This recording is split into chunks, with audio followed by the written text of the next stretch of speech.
नमस्कार। डिबेट अब तक में एक बार फिर आपका स्वागत है और मैं हूं आदर्शपाल गुप्ता। पिछले कुछ महीनों में जम्मू के अंदर टेररिज्म जो है वो बढ़ रहा था। लोग यही बार बार कह रहे थे कि टेररिज्म जो है कश्मीर से जम्मू आ गया, और जैसा आप जानते भी हैं 3-4 कांड लगातार हो गए। और बात यही हो रही थी जब हम जम्मू को, रजौरी, पुंछ और डोडा किश्तवाड़ को टेररिज्म फ्री की बात कर रहे थे, तो वहीं ही जब टेररिज्म एक्टिविटीज हो तो ये बातें सामने आ जाती है। लेकिन अब सरकार ने फैसला कर दिया है कि इसे जड़ से खत्म करना है। कल लेफ्टिनेंट गवर्नर मनोज सिन्हा ने रियासी में जिस वक्त पुलिस को एक परेड की सलामी ले रहे थे, उसके बाद उन्होंने बात की कि वह टेररिज्म को जम्मू कश्मीर के अंदर बहुत जल्दी खत्म कर देंगे। और खासकर जम्मू की बात की तो उन्होंने कहा टेररिज्म जो है लास्ट लेग पे है, अब हम सख्ती से कुचल देंगे। और इसी बात को डीजी पुलिस ने भी कल कहा जब एक पुलिस साइबर सेल की उद्घाटन कर रहे थे, तो उन्होंने तब भी कहा कि अब हमें सख्ती से कुचल देंगे, टेररिज्म आतंकवाद का नाम जम्मू कश्मीर से मिटा देंगे। उन्होंने अब कहा कि नया एक्ट, एनिमी एजेंट्स एक्ट जो है, उसके तहत उन लोगों को पकड़ा जाएगा जो इनके साथ समर्थक हैं, इनके जो इनको पनाह देते हैं, जो इनका साथ देते हैं। और आपको बता दें इस एक्ट में मिनिमम जो सजा है वो उम्र कैद और फांसी की। इससे साबित होता है कि जम्मू कश्मीर सरकार, हमारी पुलिस और लेफ्टिनेंट मनोज सिन्हा किस तरह से सख्त हुए हैं अब इस टेररिज्म के विरुद्ध। आज हमारे साथ है ब्रिगेडियर विजय सागर तिमान साहब। उनसे हम जानना चाहेंगे इन हालात में, जबकि टेररिज्म एक्टिविटीज भी हुई हैं और इसके बाद प्रशासन ने कड़ा रुख अपनाया है, आने वाले दिनों में कैसे हालात होंगे। डॉक्टर साहब, आपका बहुत बहुत स्वागत है। Thank you very much Darshit, thank you for inviting me on your platform. Veer साहब, सीधी सी बात है, कुछ दिनों में लगातार जब जम्मू में आतंकवाद के ये सिलसिला चलता रहा, एक कड़ी पे दूसरी कड़ी मिलती गई, तो लोगों के दिलों में यही था कि पाकिस्तान ने कश्मीर की बजाय जम्मू की तरफ अपना रुख मोड़ दिया। और लग रहा था उन दिनों के चुनावों के दिनों में बहुत बड़ा कांड हो सकता है, लेकिन हुआ नहीं। लेकिन बाद में, और अब जबकि जम्मू कश्मीर के असेंबली के भी चुनाव होने हैं, और एसजी मनोज सिन्हा ने भी कल तलवारा में पासिंग आउट परेड में जो कहा, और डीजी पुलिस ने भी जो कहा, क्या लग रहा है कि अब ये सख्ती से कुचला जाएगा? देखिए, पहले मैं आपके दर्शकों को थोड़ी सी बैकग्राउंड देना चाहता हूं जो बहुत जरूरी है। 2019 जब तक ये 370 डीऑपरेशनलाइज नहीं किया गया था मोदी जी द्वारा, तब तक हम जो लड़ाई लड़ रहे थे वो एक डिफरेंट कॉन्टेक्स्ट में लड़ रहे थे, और आई वुड से डिफरेंट तरीके से लड़ रहे थे, क्योंकि हमारे पास बहुत सारा हस्तक्षेप था कश्मीर सेंट्रिक पॉलिटिशियंस का, या उनके जो भी इंफॉर्मेशन थी, जो उनके जो भी रिसोर्सेज थे, जो I would say they were more terrorist friendly इनके, इफ आई मे से सो। यहाँ वो अपने पॉलिटिकल गेन्स या वोट बैंक पॉलिटिक्स के लिए टेररिस्ट के अगेंस्ट ज्यादा नहीं जाते थे। तो वो सब चीजें 370 जाने के बाद खत्म हुई, क्योंकि जो यूनिफाइड हेडक्वार्टर्स था वो फंक्शन नहीं करता था, जितनी भी एजेंसीज थी वो आपस में तालमेल नहीं था, इंफॉर्मेशन शेयरिंग का कोई तरीका नहीं था, एक्शनेबल इंट का कोई तरीका नहीं था। तो वो actually supposed to be chaired by the chief minister, जो कभी भी नहीं होता था। तो हम ही ने भी वहां जाना छोड़ दिया। पर जब ये जो सारी की सारी कमान गई है सेंट्रल गवर्नमेंट MHA के पास, और यूनिफाइड हेडक्वार्टर फंक्शन करना शुरू हुआ, उससे क्या हुआ कि कश्मीर घाटी में इसके ऊपर बहुत जबरदस्त शिकंजा कसा गया है, और बहुत सारे लोगों को जो सिंपथाइजर्स हैं उनको UAPA के अंदर, अनलॉफुल असेंबली प्रिवेंशन एक्ट के अंदर, उसको एक्टिविटीज प्रिवेंशन एक्ट के अंदर उसको लगाया गया। तो वो काफी कसा गया। फिर वो शिफ्ट किया गया टुवर्ड्स राजौरी, पुंछ, क्योंकि तो वो एक इजी इलाका था जहां हो सकता है, चाहे वो उसमें चाइना की मुखालफत थी पाकिस्तान के साथ, या पाकिस्तान के अपने असेंबली इलेक्शन थे। तो ये सब वहां पे भी शिकंजा जो है कसा जा चुका।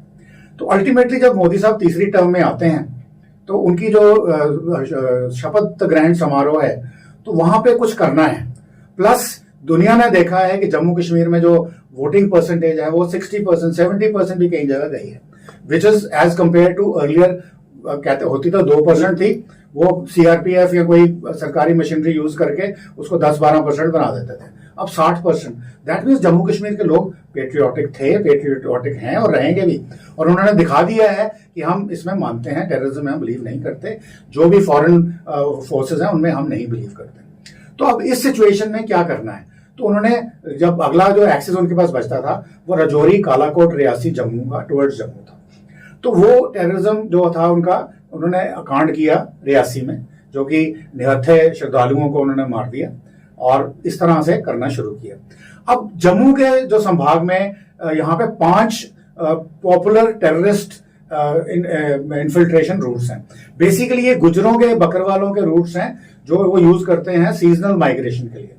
यहाँ पे आबादी के नाम पे बहुत कम है, हाई ऑल्टीट्यूड्स हैं और रास्ते में जगह जगह गुजरों ने डोक्स बना रखी होती हैं, तो वो उनको यूज करते थे। और टेररिस्ट जो पहले बड़ी संख्या में आते थे, अब छोटी में आने शुरू किए।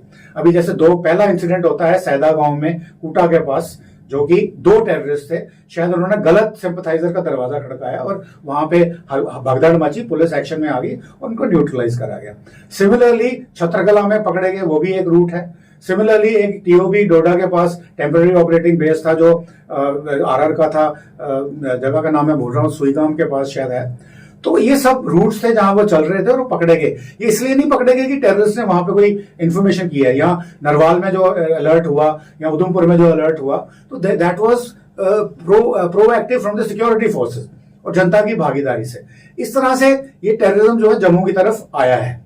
तो अभी जो यहाँ पे मेन मुद्दा ये बन रहा है कि यहाँ पे भी ओवरग्राउंड वर्कर्स हैं जो उनको पहले भी इन्फिल्ट्रेशन के लिए करते थे फैसिलिटेट, और अभी भी कर रहे हैं। अब इनसे कैसे डील किया जाए?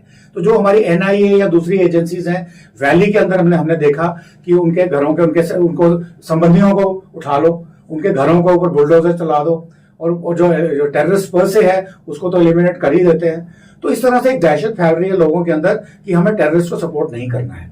अब टेररिस्ट को सपोर्ट क्यों करते हैं ओवरग्राउंड वर्कर्स? हो सकता है वो रेडिकलाइजेशन हो, पाकिस्तान समर्थक हो, या उनको रेडिकलाइज किया रिलीजन के ऊपर, या उनको बोला इस्लाम खतरे में है, गलत, या फिर उनको पैसे दिए गए हैं, या फिर उनको गन पॉइंट के ऊपर डराते हैं। तो ये सब चीजों को एलिमिनेट करने के लिए कल जो शायद अपने ये पासिंग आउट परेड हो रही थी बॉर्डर बटालियंस की, तो ये तलवाड़ा रियासी के अंदर, तो वहां पे डीजीपी साहब ने एक बहुत जबरदस्त बयान दिया कि हम अब यूएपीए में किसी को बुक नहीं करेंगे, किसी ओवरग्राउंड वर्कर को, सिंपथाइजर को, उसको हम एनिमी एजेंट एक्ट में बुक करेंगे। अब ये एनिमी एजेंट एक्ट जो है ये कोई नई बात नहीं है, या अभी कोई इंट्रोड्यूस नहीं किया है, ये 1948 में किया था, जब पाकिस्तानियों ने हमारे पर रेड किया था 22 अक्टूबर 1947 में जेएनके के अंदर, जब इंडियन फोर्सेस आ गई थी। तो ये एक्ट उस वक्त किया था कि अभी अगर कोई समर्थक होगा पाकिस्तानियों का तो उसको हम ये करेंगे, और आपने बता ही दिया है कि इसकी मिनिमम पनिशमेंट उम्र कैद या फांसी है। तो अब उन्होंने अब ये एक डेटरेंट काम करेगी, और डीजीपी साहब ने इसको ओपनली बोला है, और in presence of lieutenant governor जो वहां मौजूद थे उन्होंने बोला है कि हम इसको खत्म करेंगे। तो शायद ये खत्म करने की तरफ एक बहुत बड़ा कदम है, और 1-2 बार लोगों को अगर फांसी, तो खैर चलो कैपिटल पनिशमेंट इंडिया नहीं बिलीव करता है, उम्र कैद भी होगी तो आई एम श्योर उसको छुड़ाना मुश्किल हो जाएगा। कोई पॉलिटिकल इन्फ्लुएंस काम नहीं करेगा, कोई रिलीजियस इन्फ्लुएंस काम नहीं करेगा, कोई रेडिकलाइज इन्फ्लुएंस काम नहीं करेगा, तो लोग इससे डरेंगे। तो उससे क्या होगा कि अगर वो जो इन्फिल्ट्रेटर्स पाकिस्तान से आ रहे हैं या कहीं से भी आ रहे हैं बाहर के, अगर उनको लोकल सपोर्ट नहीं मिलेगी तो वो यहाँ पे ऑपरेट नहीं कर सकते। सबसे बड़ी बात है कि ये कि एनिमी जो एजेंट्स एक्ट है, जैसे आपने कहा कि आपका नहीं है, पुराना है, इसका एक ऐसा डर इनके दिलो दिमाग में बैठेगा कि वो इनका साथ नहीं देंगे। लेकिन जब तक इनके दिल के अंदर जाना बात बैठे कि हमें उनका साथ नहीं देना है, तब तक टेररिज्म डर के मारे कुछ देर के लिए थम जाता है, लेकिन फिर वो बाहर निकल आता है। इसको किस तरह से लोगों की जो सहन होती है उसको हासिल करना कितना जरूरी है, बजाय इसके कि नए एक्ट को लगा दो। नए एक्ट ना भी लगाए, इनके पास पुराने एक्ट है, जब वो सिक्योरिटी फोर्सेस के सामने गन लेके आते तो उनकी उम्र कितनी होती है, जाते तो वापस आए नहीं है, वो अपने वो गुरु के पास ही जाते हैं, यहाँ तो रहते नहीं है।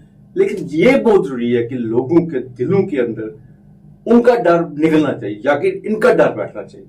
देखिए, ये जो टेररिज्म, जिस इंसर्जेंसी जिस स्टेज पे सब जम्मू कश्मीर में है, तो इसका मिलिट्री सोल्यूशन खत्म हो चुका है मेरे हिसाब से।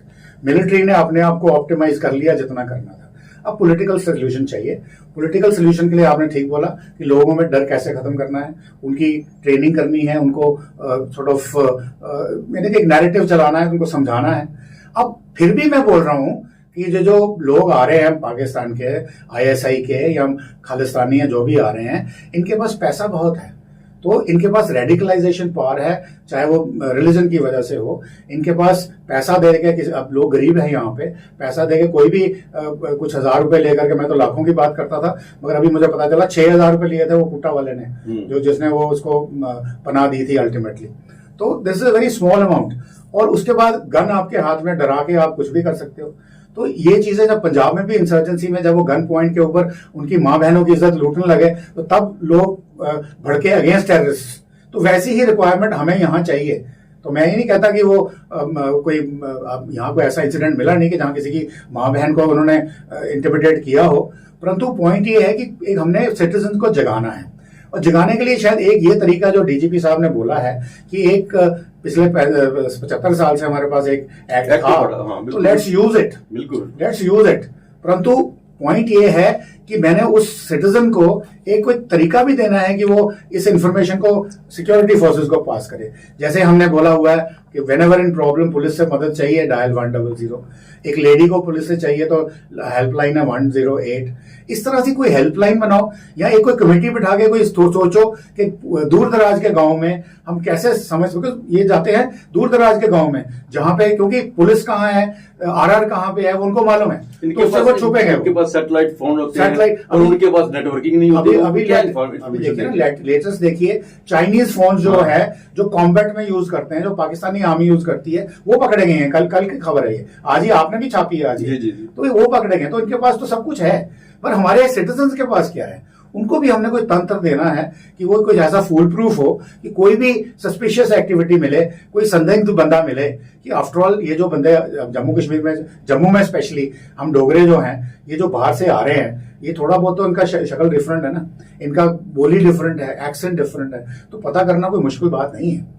तो अगर इन सिटीजन को हम समझाएं और उनको तैयारी कराएं और उनको एक कोई तरीका दें, साधन दें, जिससे वो सिक्योरिटी फोर्सेस को एक्शनेबल हिंट दें। जैसे हिंट तो रियासी में भी मिली थी, आपकी एसएसपी मोहिता शर्मा ने बोला था कि हमें खबर मिली, और वो मिली कांड होने के बाद, तो वो एक्शनेबल इंटेलिजेंस नहीं थी। हमें एक्शनेबल इंटेलिजेंस चाहिए कि वो वहां रुके हुए हैं बंदे, पकड़ो, या यहां से निकले हैं वहां जा रहे हैं, इनको पकड़ो। ऐसी खबर दोगे तो आरआर या Jammu Kashmir police is come a long way now. It is not police of 1980s और 1970s और समथिंग। आज बहुत आगे आ गए हैं, बहुत बहादुरी से बहुत काम किया, बहुत अच्छा काम कर रहे हैं, and I am sure they will be able to nap this. बिल्कुल सही कहा, और हम उम्मीद भी करते हैं जिस तरह से डीजी साहब ने कहा है, आने वाले दिनों में ये जो एक्ट है ये भी एक बहुत बड़ा एक शील्ड बनेगा, और उसके साथ साथ लोगों के दिलो दिमाग में ये भी बात बैठेगी कि इनका साथ देने वाले की जिंदगी भी बहुत कम है। एब्सोल्युटली साहब, आप स्टूडियो में, आपको बहुत धन्यवाद। थैंक यू, बहुत बहुत धन्यवाद। आज के लिए नमस्कार।